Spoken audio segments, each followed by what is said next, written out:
Hello, good morning mga guys, mga ka-adult. Yan, dito na naman ang yung vlogger na 1, 2, 3, 4, apat na building. Bisa siya, nasa liig na. Shoot. Namalingki pala ako, no? Na 8 yata, 8 AM na pala. So, ayan po, bumili pala ako ng mga gulay. So, ayan, nilagay ko na yung gulay. So, kaso madumi yung ref, kaya nahulog pa yung aking sayote. And kinuha ko ito Ilan ka lang? Nilinis kaya charan. Nandun din natin. Nilagay ko Kaya ulit. ano, kanariya? Nandun kanariya tayo? And, Kanariya. lagay natin para hindi madaling masira ating gulay. Kunti lang pala yung nagbuto ng gulay kasi hindi naman masira yung anak ko. And yan lang po yung gulay na talagang yan ay matagal na medyo matagal-tagal na ma-stock sa ref kasi pag yung mga mga bandahon na gulay ay mabilis lang yun masisira. Kaya so kanina pala ay ang dala ko ay 600 pesos. May sukli pa ako na 35 kasi binigyan ako ng Mr. Gagawin ng pambili na walang 500. So ang decide ako pumunta ako ng palengke para makakita rin ako ng sariwa at saka medyo mamura-mura na mga gulay at sisya at saka manok. Yan po palang bangus. Sariwa po yan. Pero ang kilo po niyan ay 50 pesos. Kaya po yan. Bumili po ako 50 pesos lang po yan.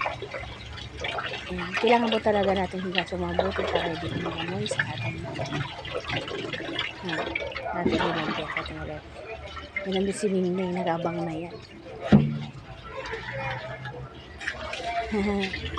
So sa mga hindi nakakaalam sa mga pusa po na yan ay kare po makaibigyan ng gulay. Yan. Kailangan talaga. So kanina pala ako ay naglakad papunta doon para ma-exercise naman, para matanggal naman yung isang bigbil sa ating leg charot mo, double chin na.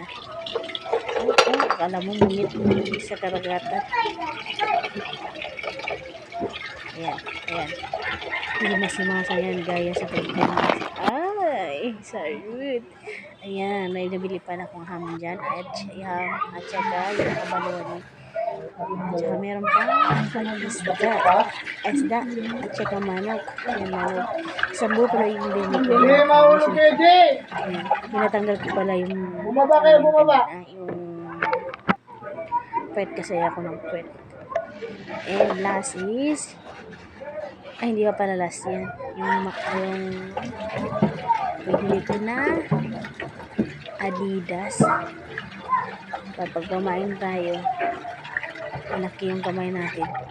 Madali natin para humawa. Ay, charot.